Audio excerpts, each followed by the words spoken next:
Mob শব্দটি ইদানিং বেশ শোনা যাচ্ছে। পরিসংখ্যান বলছে গত এক বছরে ২০০টিরও বেশি মব ভায়োলেন্সে নিহত হয়েছে ১৭৯ জন। অথচ আইন নিজের হাতে তুলে নিয়ে গণপিটুনি বা সহিংসতা একটি ফৌজদারি অপরাধ। আইন শৃঙ্খলা বাহিনী এবং বিচার ব্যবস্থার প্রতি আস্থাহীনতা ও অভ্যুত্থানের পর মানুষের ক্ষোভের কারণেই এমন অপরাধ বাড়ছে বলছেন বিশ্লেষকরা। মবের ভয়াবহতা এবং নিয়ন্ত্রণে করণীয় নিয়ে মুকসিমুল হাসানের 2 পর্বের ধারাবাহিকের আজ থাকছে প্রথম পর্ব। বান্ডেল থাকলে প্রতি সেনমানিতে টাকা বাঁচবে। বিকাশ সেনমানি বান্ডেল কিনে জিতুন প্রতি লেনদেনে।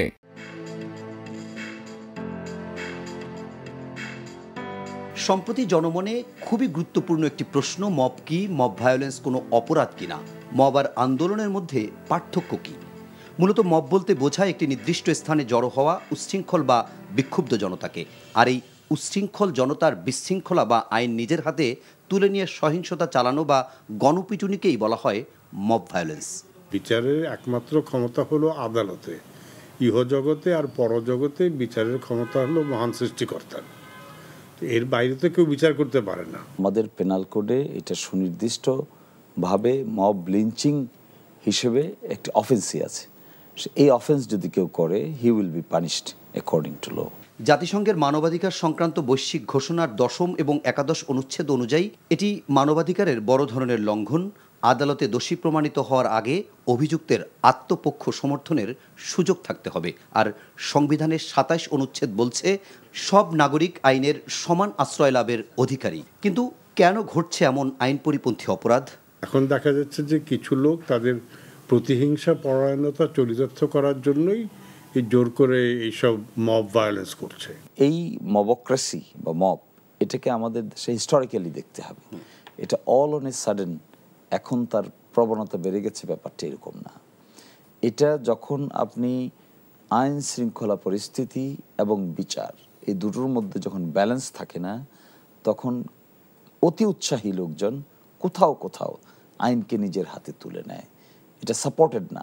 মানবাধিকার সংগঠন হিউম্যান রাইটস সাপোর্ট সোসাইটির তথ্য বলছে গত কয়েক বছরের মধ্যে সবচেয়ে বেশি গণপিটুনি হয়েছে 2024 সালে। মোট 201টি গণপিটুনির ঘটনায় 179 জন নিহত হয়েছেন।